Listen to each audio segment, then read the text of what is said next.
हमें 6.3, इससे पहले हम लोग प्रमेय 6.1 और 2 पढ़ चुके हैं। तो आइए देखते हैं प्रमेय 6.3 कह रहा है कि यदि दो त्रिभुजों में संगत कोण बराबर हो, यदि दो त्रिभुजों में संगत कोण बराबर हो तो उनकी संगत भुजाएं एक ही अनुपात में अर्थात समानुपातिक होती हैं और इसलिए यह त्रिभुज समरूप होते हैं। कह रहा है कि दो त्रिभुजों में, तो सबसे पहले हम दो त्रिभुज बना लेंगे। चलिए दो त्रिभुज बना लेते हैं।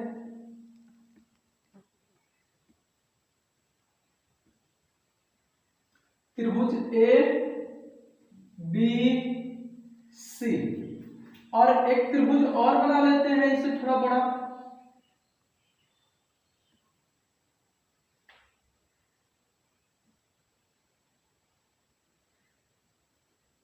पी क्यू और आर। हमने दो त्रिभुज बना लिया।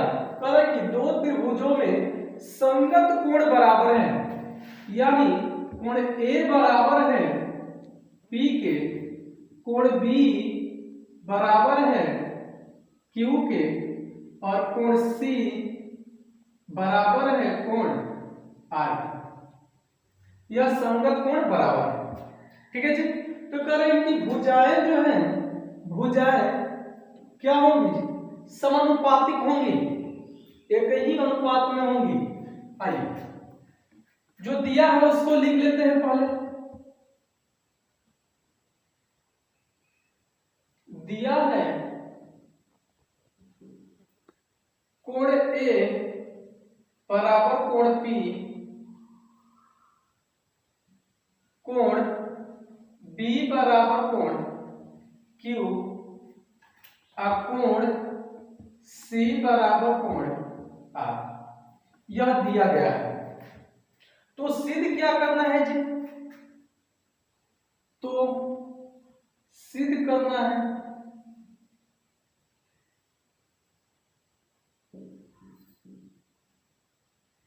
सिद्ध क्या करना है? तो सिद्ध करना है कि ए बी बटा में पी क्यू बराबर बी सी बटा में क्यू आर बराबर ए सी बटा में पी आर। यह हमको सिद्ध करना है। ठीक है जी। क्या करना है? सिद्ध। इसको मान लेते हैं हम इक्वेशन 1। इसको क्या मान लेते हैं? समीकरण 1 मान लेते हैं। ठीक है जी। थोड़ा सा रचना कर लेंगे। आइए रचना कर लेते हैं थोड़ा सा।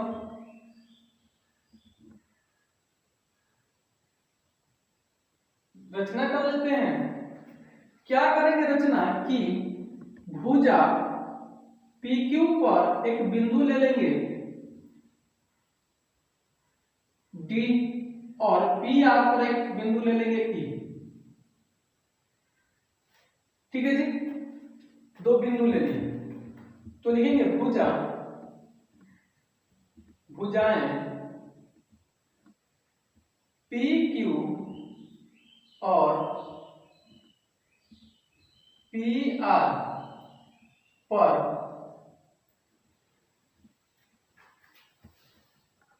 दो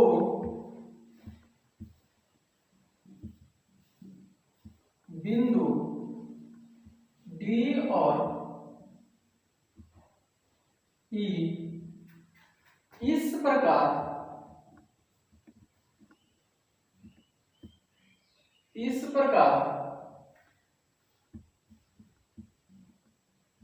लिया कि हमने क्या किया? भुजा PQ और PR पर दो बिंदु D और E इस प्रकार लिया कि AB जो है बराबर है PD के, यानी AB बराबर है PD के,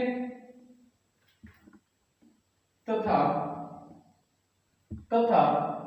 AC बराबर है PQ ई के, और इन दोनों को क्या किया, मिला दिया।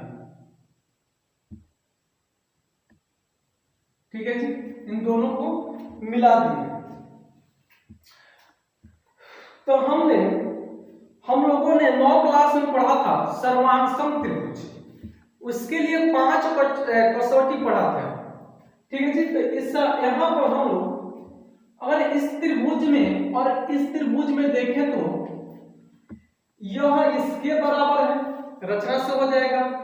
कोण ए पी के बराबर है, समीकरण 1 से दिया है, और AC बराबर हो जाएगा पी ई के, यह बराबर हो जाएगा। तो यह दोनों त्रिभुज क्या हो जाएंगे, सर्वांगसम हो जाएंगे। आइए देखते हैं, प्रूफ देखते हैं इसका। प्रूफ यानी उत्पत्ति। चलिए, त्रिभुज ABC तथा त्रिभुज PDE में देखा जाए तो AB बराबर हो जाएगा PD के, क्यों जी, रचना से, और कोण A बराबर हो जाएगा कोण P, कोण A बराबर कोण P हो जाएगा समीकरण 1 से,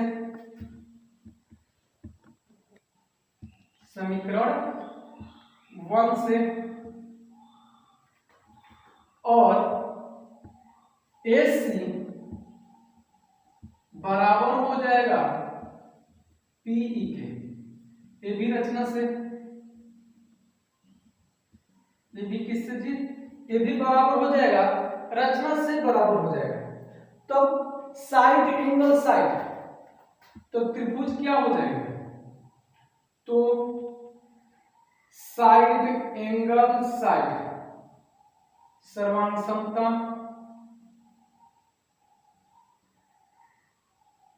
नियम से यह दोनों त्रिभुज क्या हो जाएंगे, सर्वांगसम हो जाएंगे। दोनों त्रिभुज सर्वांगसम हो जाएंगे, और जब सर्वांगसम हो जाएंगे तो सर्वांगसम त्रिभुज क्या होता है कि एक त्रिभुज को उठाकर दूसरे त्रिभुज पर रख दे तो पूरा क्या कर ले, ढक ले। क्या कर ले जी, पूरा ढक ले। यही पढ़ा था ना, जब हम पढ़ा रहे थे बेसिक, तो उसमें बताया था, सर्वांगसम के बारे में भी बढ़िया से बताया था।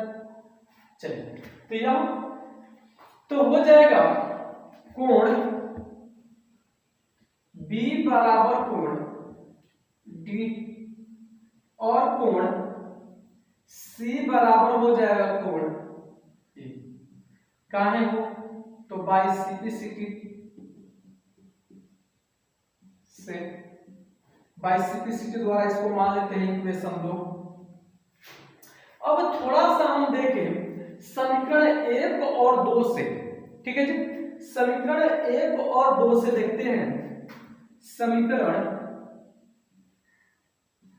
1 व 2 से, समीकरण 1 व 2 से देखें तो हम पाते हैं B के जगह पर, B का मान कितना रख देंगे, Q, यानी B के जगह पर यह दोनों बराबर हैं, LHS बराबर, तो RHS भी क्या हो जाएंगे, बराबर हो जाएगा, यानी Q D के बराबर हो जाएगा, यानी कोण Q बराबर हो जाएगा कोण D। और इसमें देखें C के बराबर है तो R E के बराबर हो जाएगा, यानी कोण R बराबर हो जाएगा कोण किसके जी, E के बराबर हो जाएंगे।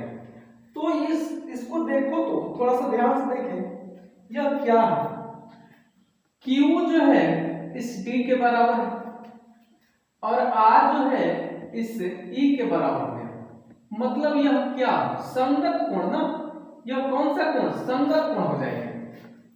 यह दोनों भुजाएं आपस में समानांतर होंगी तो यह कोण कौन सा कोण, संगत कोण बराबर होते हैं। प्रॉपर्टीज लगा देंगे हम, तो यह क्या हो जाएंगे संगत कोण, यह क्या हो जाएंगे संगत कोण, यह संगत कोण हो जाएंगे। और जब संगत कोण हो जाएंगे तब क्या होगा, तो डी ई समानांतर हो जाएगा क्यू आर के, क्योंकि यह कोण बराबर है बाबू ना, आई बराबर है तो मतलब यह भुजा क्या है समानांतर, यह भुजा है समानांतर है।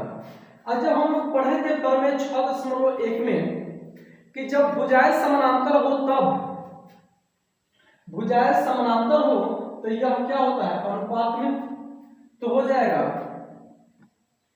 पी डी बटा में डी क्यू बराबर पी ई बटा में ई आर, काहे हो तो प्रमेय 6.1 से हमने सिद्ध किया है, ऐसा हो जाएगा। चलिए अब इसको क्या करेंगे, हमको चाहिए क्या कि ए बी बटा में पी क्यू चाहिए और बी सी बटा में क्यू आर चाहिए और ए सी बटा में पी आर चाहिए, ठीक है जी। तो ऐसे करने के लिए, ऐसे प्राप्त करने के लिए देखिए थोड़ा सा, यदि हम इसके बटा में इतना करते हैं, अब यहां पर ये कि पी डी, तो पी डी की जगह यहाँ पर देखिए ना बाबू, पी डी की जगह हम यहां से रख सकते हैं कि नहीं, तो यहां पर ए बी रख देंगे, अब बटा में डी क्यू ना आ जाता है डी क्यू, लेकिन हमको चाहिए ए बी बटा में पी क्यू, तो हमको यह टोटल लंबाई चाहिए, यह टोटल लंबाई जो कि यहाँ पर इतना ही लंबाई प्राप्त हो रहा है, इसलिए इसमें क्या करेंगे व्युत्क्रम करेंगे, व्युत्क्रम करके जोड़ेंगे। आइए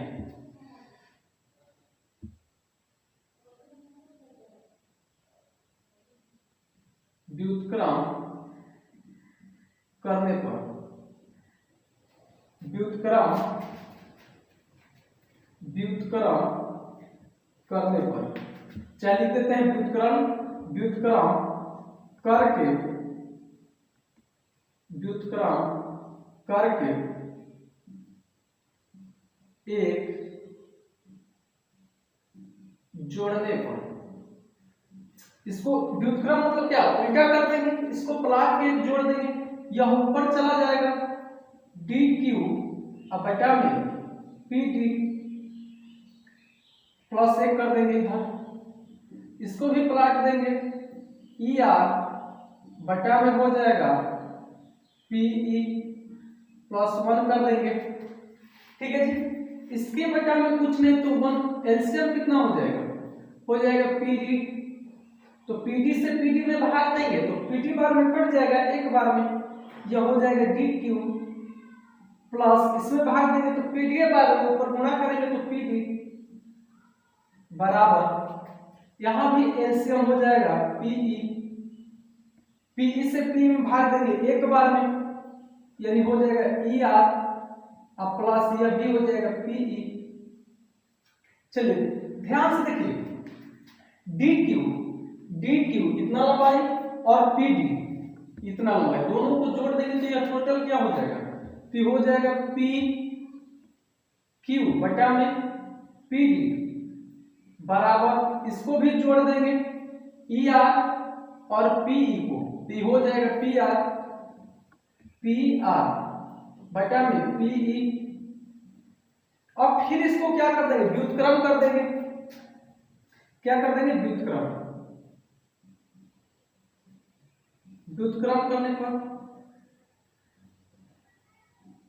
ठीक है जी, क्या कर देंगे व्युत्क्रम, व्युत्क्रम करेंगे तो यह प्लस जाएगा पी टी बटा में हो जाएगा पी क्यू बराबर पीई बटा में पी आर हो जाएगा,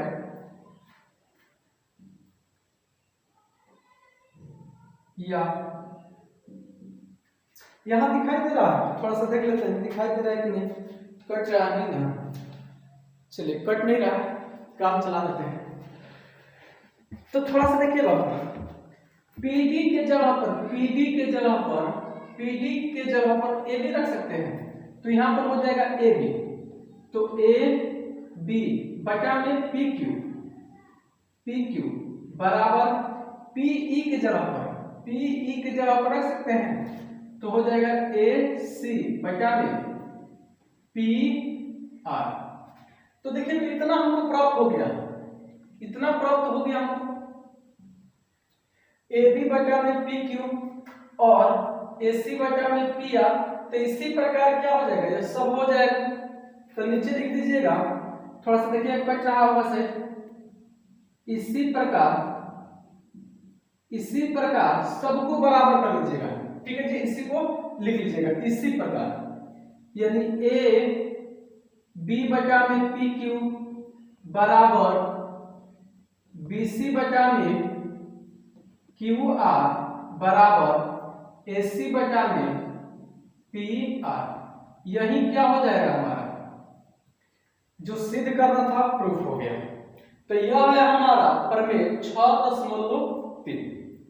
ठीक है, आप लोग देखिएगा थोड़ा सा गिजी हो गया है, आप लोग और बेसिक बढ़िया से समझिएगा तो समझ में आएगा। मिलते हैं अगले वीडियो में, तब तक के लिए जय हिंद जय भारत।